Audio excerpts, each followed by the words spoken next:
Once upon a time, there was a helpful boy called Jack Gobble. He was on the way to see his Zoe Williams when he decided to take a shortcut through Kensington Gardens. It wasn't long before Jack got lost.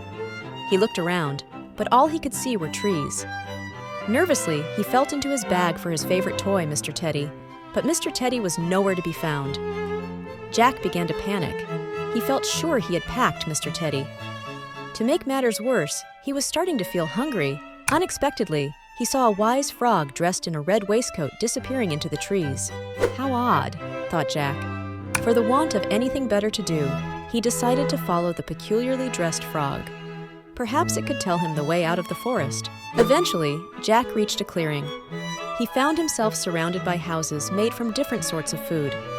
There was a house made from parsnips, a house made from macarons, a house made from biscuits, and a house made from lollipops. Jack could feel his tummy rumbling. Looking at the houses did nothing to ease his hunger. "Hello," he called. "Is anybody there?" Nobody replied.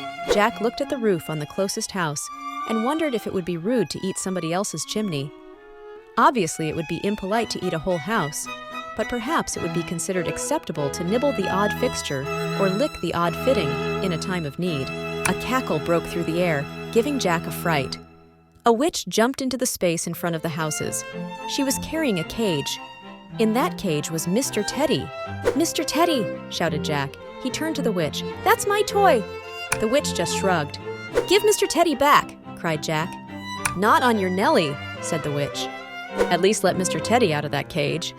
Before she could reply, 3 wise frogs rushed in from a footpath on the other side of the clearing. Jack recognized the one in the red waistcoat that he'd seen earlier. The witch seemed to recognize him too. "Hello, Big Frog," said the witch. "Good morning." The frog noticed Mr. Teddy. "Who is this?" "That's Mr. Teddy," explained the witch.